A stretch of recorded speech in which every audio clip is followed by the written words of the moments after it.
welcome family wan Kenya hundi keessan baganagaan dhuftanii welcome jenneera artist Sanneshaw jechoota maal akka jedhe hundi keessan dhaggeeffatanii jirtu waan ta'eef warreen dhaggeeffannu seenaa dhaggeeffadhaadha artist Sanneshaw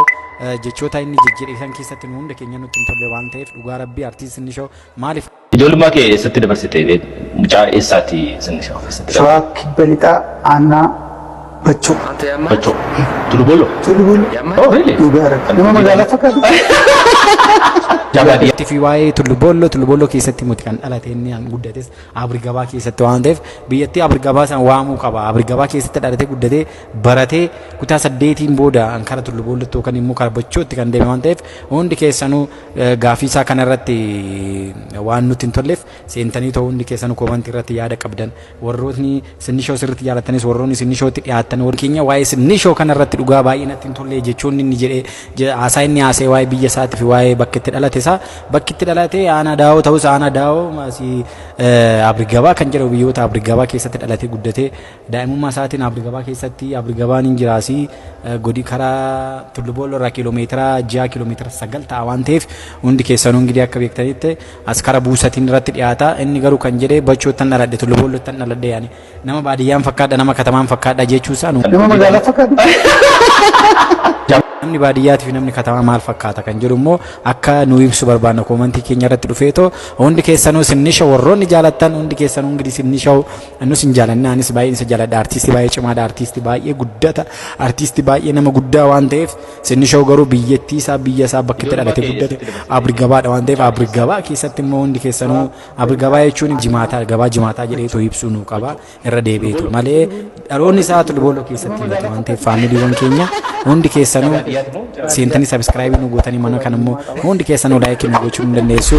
Sanneshaw bira Sanneshaw irraa godhaatu na dhaqqabsiisadha waa'ee biyya isaa kana TikTok irratti haa ta'u YouTube irratti haa ta'u jedheetu nu hojjechuu qaba biyyattii baay'ee guddachaa jirutti Aanaa Daawoo baay'ee guddoo kan taatedha Aanaa Daawoo keessatti wantoota guguddaatu ijaaramaa jira wantoota guguddaatu hojjetamaa jira waan ta'eef innis immoo biyya isaa kana guguddisuu kan qabu biyya isaa gadi qabeetoo biyyi koo achi Bachoo jechuu isaa hin danda'amu ture waan ta'eef seenutu dhiifama akka gaafatu biyyattii isaas akka dhiifama gaafatu inni kan dhalate guddate gabaa jimaataa jechuun immoo as Aanaa Daawoo keessatti Aanaa Daawoo ganda as Abrigabaa waan ta'eef hundi keessanuu Sanneshaw kana nu sirreessadha seenatoo inni malee dhalataa Tulubolo muti dhalataa Tulubolo Tulubolotti guddatee too guddachuus barachuus ni danda'a kutaa 9 jammaree too hanga yuunivarsiitii hanga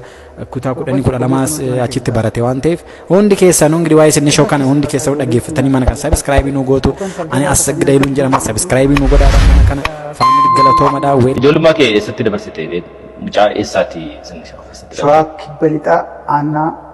Bachoo Tulubolo oh really nama magaalaa fakkaatu Jabadiyaati moo baadiyyaa fagoodhaatu baadiyyummaa qaba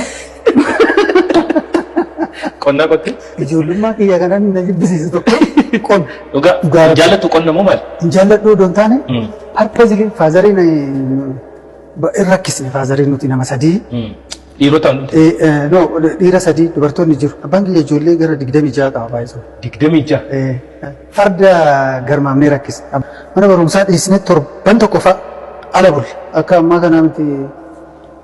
cuubata si nyaachisu si laatu farda keetii garbuu laatu dangalloo laatu torban tokko guutuu foon nyaachaa cuubata dhugaa sirbaa ooltee mana tamaarii dhiisne galle gaafa dabaree keenya immoo warra dhufan nama 40 nama 50 horii qalanii torban tokko immoo akkanumatti mana keenya taa'u. Rakkisne bakka ijoolleen tuni akka kiyya taateedha. Yookaan fardarraa kufanii halkan du'u yookaan bakka akkuma kiyya kanatti baadiyyaatti hafeedha. Purposely faazariin na rakkisa jechuudha. Akkati barattu garuu miti yuunivarsiitii amma baran eebbifameen qonna dhise. Bachoo immoo biyya xaafiiti waan ta'eef xaafii sana hundumaa naamtu taanaan eenyu ta'a? Hamaa bakka nutti taphatee jaarsi keenya nan kassasaan garuu. Akka nageenya ammoo magaalatti galleetii na galchee akaakayyuun keenya as tafkiidha. Asitti na galchee magaalatti asitti tafkiitti barumsa jalqabeen raddaatii makiinaa ta'e dhise. Inni gubate abbaan abbo mul'ataa jira amma sinii banaan jira. Ati raddaatii makiinaa ta'e abinnat Finfinnee kana sabbataa toon jedhu ofoo kaawwatee barbaadanii na dhaban egaa achiis jaarsi na ajjeesa hamaadha akaakayyuun kiyya. na ajjeesa manatti hin galu diinaa keessa rafaa achi badeera jedhanitti manii asii wafoo gaawwatee taa'e duuba. Asii gadi baatee sabbataa jedhamu. Yoonaan makiinaan cufanii deemuu jalqabu. Isaa boonan jedhu qabxana qabate. Naan iyyee achi baadiyyaatti na galchee. Siqaayii adabbii biraa.